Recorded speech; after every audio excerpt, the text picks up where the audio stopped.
Olá pessoal, sejam todos bem-vindos a mais um vídeo sobre as questões geopolíticas atuais. Primeiramente gostaria de agradecer a cada um de vocês porque somos mais de 70 mil inscritos nesta comunidade de viajantes com cultura por todo o mundo. Isso me deixa muito feliz. Agradeço a vocês, agradeço a Deus, a minha família, o apoio que eu tenho recebido desde o começo, um trabalho árduo que é feito por mim sozinho muitas vezes, né, editando os vídeos, gravando, pesquisando, tentando melhorar sempre. Eu sei que tem alguns aspectos que eu ainda faço errado, que poderia incluir mais pessoas, mais sobre a comida, isso tudo e vai chegar durante os próximos vídeos, eu garanto isso para vocês, mas de qualquer maneira agradeço esse enorme apoio e peço para que aqueles que não conhecem o trabalho, não conhecem as playlists de cada um dos países, entrem aqui no canal, assistam e deixem também os seus comentários com sugestões, é sempre algo muito positivo. No vídeo de hoje, sobre a atualização que eu tenho feito de maneira semanal praticamente sobre a guerra entre Israel e Hamas, o conflito no Oriente Médio e as suas repercussões para o mundo, vamos falar principalmente sobre o papel de um dos gigantes da economia e da geopolítica atual, que é a China, que demonstrou interesse em costurar um acordo entre as diversas partes agora que assumiu a presidência do Conselho de Segurança. Antes de falar sobre a questão chinesa, eu acho que é importante passar um panorama de como estão acontecendo as operações militares, qual o número de vítimas e quais as declarações importantes dadas durante os últimos dias, até mesmo hoje, para que a gente possa fazer uma análise um pouco mais completa. Segundo o que foi divulgado pelo Ministério da Saúde da faixa de Gaza, dos territórios palestinos, que do fato é o Hamas, são mais de 10 mil pessoas mortas, das quais mais de 4 mil são crianças. Isso em virtude dos intensos bombardeios israelenses que começaram a ser realizados a partir então do dia 8, 9 de outubro, portanto quase um mês nesta situação, ao mesmo tempo que a gente vê uma dificuldade das pessoas de deixarem a faixa de Gaza com a fronteira do Egito ainda fechada, até mesmo para os estrangeiros, até mesmo aquelas pessoas que têm uma facilidade maior no aspecto burocrático, no aspecto dos documentos, elas não estão recebendo essa liberação. Os egípcios têm uma postura bastante rígida quanto a isso, com medo que uma abertura desorganizada faça com que um fluxo imenso de refugiados se estabeleça na península do Sinai, essa parte asiática do Egito, e com isso alguns infiltrados, alguns terroristas possam também vir ao território egípcio, causando problemas políticos em médio e longo prazo. Lembrando que o Hamas, que é um grupo político fundamentalista, também com uma vertente terrorista muito clara, ele é um braço, na verdade ele surge a partir da Irmandade Muçulmana, que foi um movimento islâmico fundamentalista que surge no Egito no final da década de 1928, e aí vai se modificando ao longo dos anos. A Irmandade Muçulmana no Egito foi banida pelo atual presidente Abdel Fattah el-Sisi, mais ou menos no ano de 2014, e o medo que el-Sisi tem é que essa vertente radical volte a fazer parte da política egípcia. E, portanto, o Hamas acaba sendo um dos representantes e uma das possíveis pedras no sapato caso eles permitissem essa entrada desregrada. Do aspecto da geopolítica de outros países, vemos que o secretário de Estado americano, Antony Blinken, fez mais uma viagem para o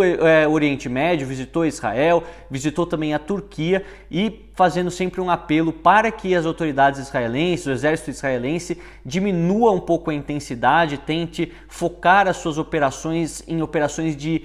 maior inteligência, né, as forças especiais de Israel para os resgates dos reféns, assim como também a eliminação dos terroristas. Isso surge a partir de um momento que a gente vê que há uma pressão popular crescente em algumas localidades do mundo, principalmente no mundo democrático, na Europa, nos Estados Unidos, em pessoas indo nas ruas pedindo um cessar-fogo, algumas delas pedindo a causa palestina. Em muitos desses momentos há atos de antissemitismo que estão escondidos escondidos nos cantos, nos cartazes, o que é muito perigoso, porque também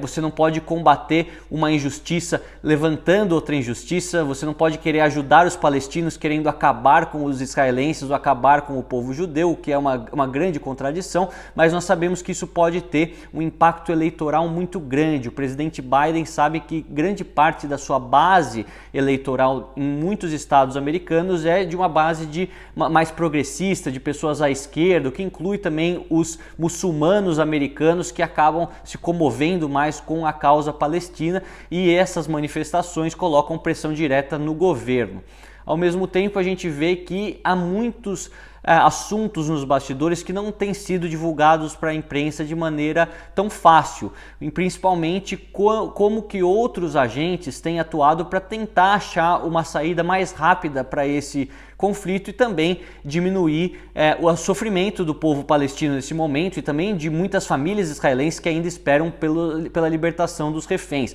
É uma situação extremamente complexa, muito triste.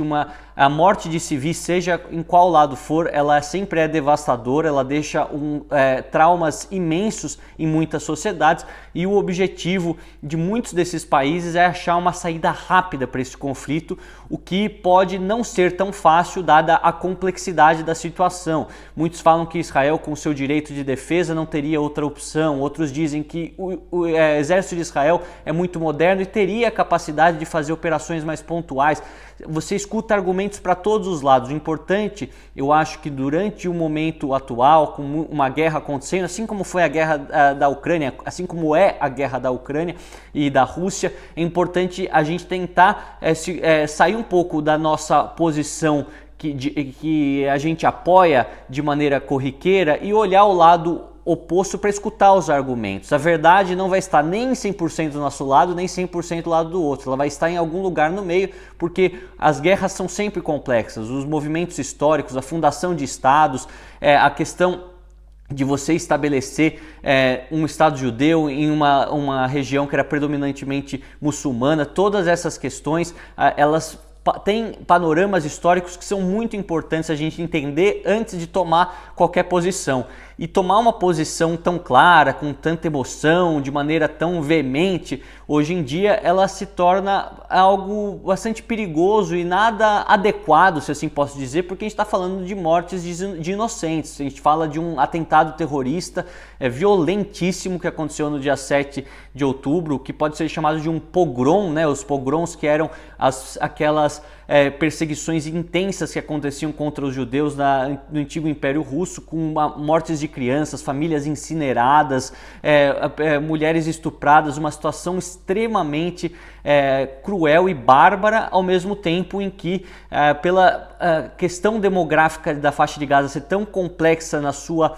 densidade demográfica muito grande, em áreas muito pequenas, com estrutura militar do Hamas misturada com estrutura civil da população, que causa também imagens fortíssimas de milhares de crianças mortas e milhares de inocentes perdendo suas casas, o que também é igualmente devastador. Então não tem um lado que ganhe nessa questão, e a gente, estando de tão longe, brasileiros,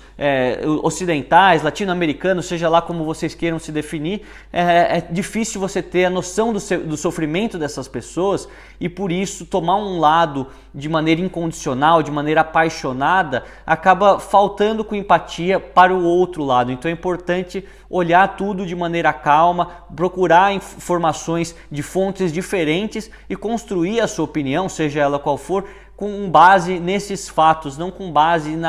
no clubismo, né? Um partido político dá cartilha e você repete só porque aquela é a vertente que você geralmente vota. Isso daí eu acredito que não seja a maneira mais adequada de se olhar para uma questão tão desafiadora como é a questão israelo-palestina há tantas décadas. Agora falando sobre o que o título desse vídeo se refere. A China quer costurar a paz no Oriente Médio. Nós sabemos que até a semana passada o Brasil estava na presidência do Conselho de Segurança das Nações Unidas. Para aqueles que não sabem, o Conselho de Segurança é como se fosse o Grêmio, o grupo mais importante dentro da ONU, que é formado por 15 países. 5 deles com assento permanente, que são aqueles vencedores da Segunda Guerra Mundial: Estados Unidos, França, Reino Unido, Rússia, que herdou a cadeira da União Soviética, e a China. Assim como outros 10 países que são rotativos e que nesta atual legislatura, se assim podemos dizer, tem o Brasil na sua composição. Isso muda a cada 2 anos. Os países de assento permanente têm direito ao veto e a presidência do Conselho de Segurança ela também vai mudando de maneira rotativa. O Brasil tentou aprovar uma proposta de cessar-fogo, teve 12 votos favoráveis, 2 abstenções, Reino Unido e Rússia, e um veto dos Estados Unidos, o que não fez com que nenhum tipo de resolução de paz andasse para frente. Depois, propostas americanas foram negadas pelos russos, propostas dos russos foram negadas pelos americanos. De qualquer maneira, a gente vê que a presidência do Brasil terminou no Conselho de Segurança sem nenhuma resolução desse conflito. E a China era o próximo para assumir, e de fato assumiu a presidência do Conselho de Segurança e prometeu que vai ter como prioridade da sua presidência achar a paz, resolver a questão que acontece em Gaza nesse momento, para que se minimizem as mortes dos civis, para que a população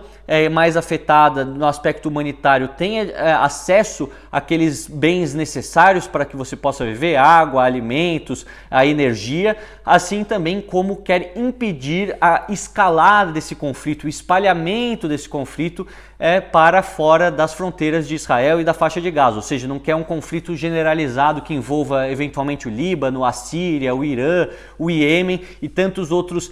países que têm algumas hostilidades com Israel e poderiam intervir caso essa guerra fugisse do controle. É interessante a gente pensar que a China está envolvida na geopolítica regional e global de maneira crescente durante as últimas 3 décadas. A gente vê que aquelas iniciativas como a nova Rota da Seda, algo que eu já mostrei para vocês em alguns episódios africanos, quando a China começa a investir na infraestrutura de portos, aeroportos, estradas, pontes, diversos outros grandes projetos para o transporte das suas mercadorias e também facilitar a evacuação, se assim podemos dizer, de alguns bens tão importantes para a sua indústria, alguns minérios do continente africano. Isso tem aumentado a influência política da China e também o tanto que ela depende de recursos naturais provenientes de alguns países, o que a transformou também no principal parceiro comercial de vários outros países, exemplo do próprio Brasil, que tem a China como seu maior parceiro comercial. E no caso do Oriente Médio, o Irã tem a China também como seu maior parceiro comercial. O Irã, grande produtor de petróleo, também no aspecto bélico, no aspecto de armas, produz drones que são inclusive utilizados pelos russos na guerra da Ucrânia. E a China tem um interesse nessas coisas que são produzidas pelo Irã, ao mesmo tempo em que o Irã consome quase tudo que a China produz também. E por que eu falo do Irã? Porque todos sabemos que o Irã é o grande financiador desses grupos fundamentalistas e terroristas que nós temos no Oriente Médio que causam instabilidade. Quais são esses grupos? Por exemplo, o Hamas, que é estabelecido na faixa de Gaza, temos o Hezbollah, que é estabelecido no Líbano, mais precisamente no sul do Líbano, ali na divisa com Israel. Temos os Houthis na capital iemenita, no Iêmen, em uma região do Iêmen, onde também a ideologia xiita fundamentalista, que é representada pelos ayatolás, é representada, entre outros grupos menores que temos no Iraque, na Síria, que também dependem do financiamento do governo de Teherã. E por isso a China, tendo relações econômicas tão profundas com o Irã, pode fazer uma pressão econômica para que o Irã diminua o seu financiamento a esses grupos, ou até mesmo utilize a sua influência para que essas guerras elas se tornem cada vez menores, os reféns sejam libertos, entre outras coisas. Então a China tem um grande capital político na mão que é herdado através da sua grande economia. O desafio dos chineses vai ser convencer aqueles países com direito a veto, que eu já falei para vocês, Estados Unidos, França e Reino Unido, além da própria China e Rússia, mas esses 3 ocidentais principalmente, a não escolherem o caminho do veto para que as propostas de paz possam ser votadas e aprovadas dentro do Conselho de Segurança de maneira, então, praticamente unânime. Não é uma tarefa fácil, nós sabemos que os americanos e os russos têm grandes problemas atualmente, menores do que os problemas entre americanos e chineses, mas a relação dos dois está longe de ser a melhor possível, e também nós sabemos que os americanos têm seus interesses escusos econômicos, geopolíticos na região, assim como a Rússia tem seus interesses escusos e geopolíticos na região, e a própria China eventualmente também tem seus interesses escusos e geopolíticos econômicos nessa região. Então não vai ser uma tarefa fácil. Os chineses, através da sua grande escola diplomática, já estão enviando esses enviados especiais, que assim são chamados, para vários países lá do Oriente Médio, fazendo conversas de bastidores, tentando fazer uma ponte, né? Inclusive a China disse que conjuntamente com os Emirados Árabes Unidos, que também fazem parte do Conselho de Segurança neste atual momento, vão encabeçar uma proposta que tenha uma resolução muito bem redigida a ponto de todos os países concordarem, mas não é uma tarefa fácil. Se for alcançada a paz através da mediação chinesa, vai ser algo que os chineses vão levar como um grande mérito, um grande trunfo, já que em outros momentos essas negociações de paz, essas tentativas de acordos entre palestinos e israelenses, elas ficavam sempre na mão dos Estados Unidos. Em alguns casos essas iniciativas foram bem sucedidas, em tantos outros elas acabaram não resultando, não florescendo em nada que fosse duradouro.